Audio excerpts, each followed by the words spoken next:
Hello, and welcome back to Everything Explained in 5 Minutes. I'm so happy you're here. Today, we're talking about a country that's experiencing one of the most impressive economic comebacks in Europe, and it's doing it with sunshine, culture, and incredible hospitality. Yep, we're talking about Spain and how it's growing exponentially thanks to tourism. Let's break it all down. First, a bit of context.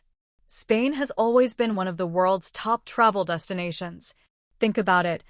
Gorgeous beaches, centuries of art and architecture, delicious food, festivals, flamenco, football. It's a global cultural powerhouse. But after the pandemic brought tourism to a halt in 2020, no one was sure how long the recovery would take.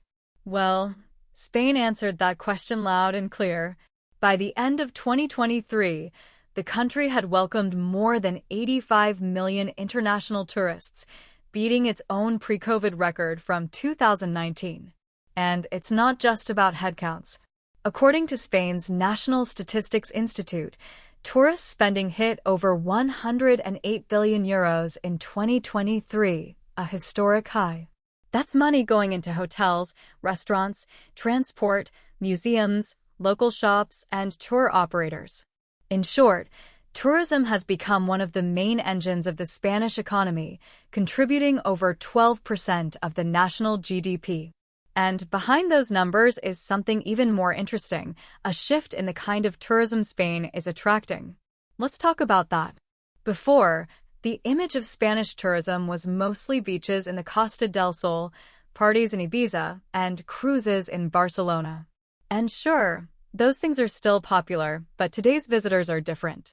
They're more diverse, more conscious, and more curious. People are choosing experience-based travel. They want food tours in San Sebastián, yoga retreats in the Balearic Islands, art walks in Bilbao, history in Córdoba, and stargazing in the mountains of La Palma. There's also a growing trend of digital nomads and remote workers choosing Spain as a base, not just for a week, but for months.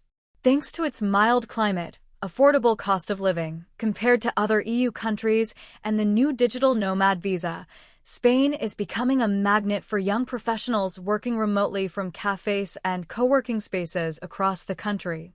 Add to that the rising number of retirees moving to Spain, especially from Northern Europe, and you get what economists call long-stay tourism, which is even more economically valuable than traditional short-term tourism. And the transformation is not just happening in big cities. The Spanish government has launched several initiatives to promote rural tourism and off-season travel. The goal? Reduce pressure on overcrowded urban centers like Barcelona and Madrid, and spread the benefits to smaller towns and inland provinces. Places like Ronda, Cuenca, and Cáceres are suddenly becoming hot spots, offering authentic experiences, beautiful landscapes, and peace from the tourist crowds. And let's not forget the cultural pull. Spain is doubling down on its creative economy. From major art events like Arco in Madrid to international film festivals in San Sebastián, the country is investing in a tourism model that promotes art, sustainability, and innovation. Of course, it's not all perfect. With tourism booming, some cities are struggling with overcrowding, rising rents, and the impact of short-term rentals like Airbnb.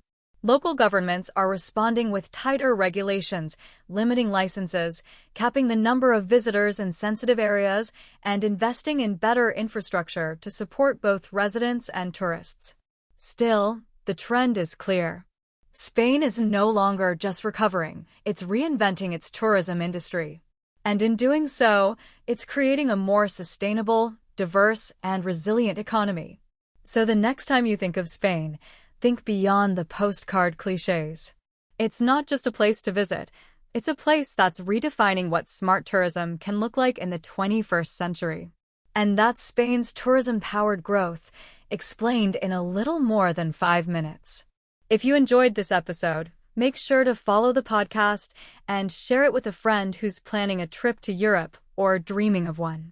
I'll be back soon with more fascinating stories, explained clearly, quickly, and with just the right touch of curiosity. Until then, stay inspired, stay open, and take care.